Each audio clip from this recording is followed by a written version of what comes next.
Hello, I'm Juletta, and I'm going to talk a little bit today about my project and answer some questions.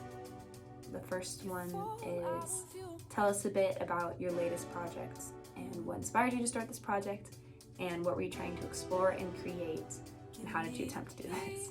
My latest project was a joint album with Ishan, who's my boyfriend and also a fellow New York-based artist.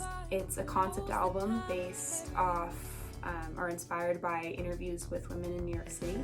And my idea was to interview strangers that I met in New York and take the stories that they shared with me and turn them into songs.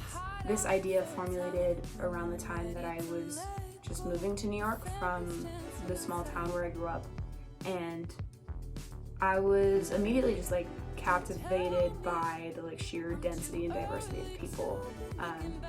And it's simple, really. I just wanted to learn more about the people that I was interacting with and passing by every day. And I was also looking to contextualize and understand myself further.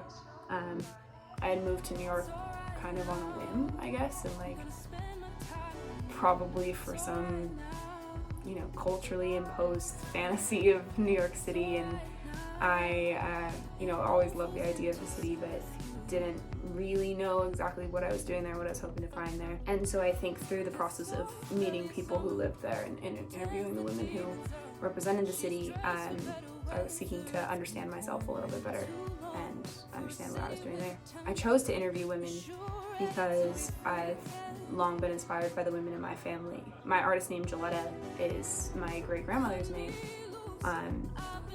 who I only met once as a baby, and all stories sort of start and end with her. She's kind of like the start of my family as I know it now.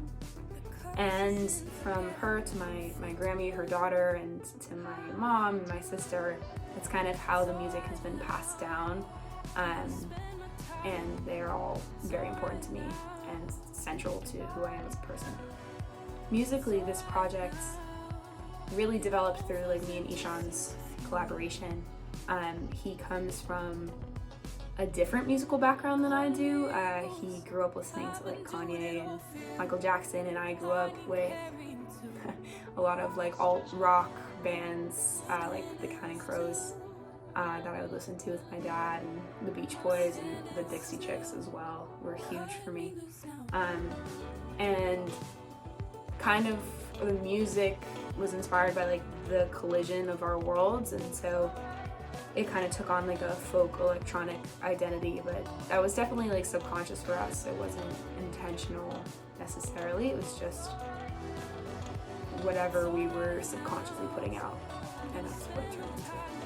It's a 12-song project, and each song has bits and pieces of the interviews, as well as my story, kind of weaving it all together throughout.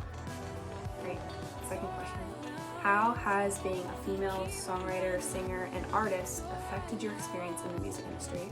Would you have any advice for young women trying to break into the music industry as singer-songwriters? Well, first of all, being female is powerful, and I definitely find a lot of strength in that identity. Yeah, women are powerful. If I had any advice for women coming into the industry, it would be that discipline and hard work always speak for themselves ultimately, and it's important to develop your craft and your confidence about your craft and vision, so that no one can knock that. And for girls especially, I've found it's almost assumed that you have less of a developed vision or developed sound, and it seems more malleable, but I think there's a lot of strength in knowing what you want and what you want to say, and sticking to that. And it's good to be flexible, but it's also really, really powerful to know what you want.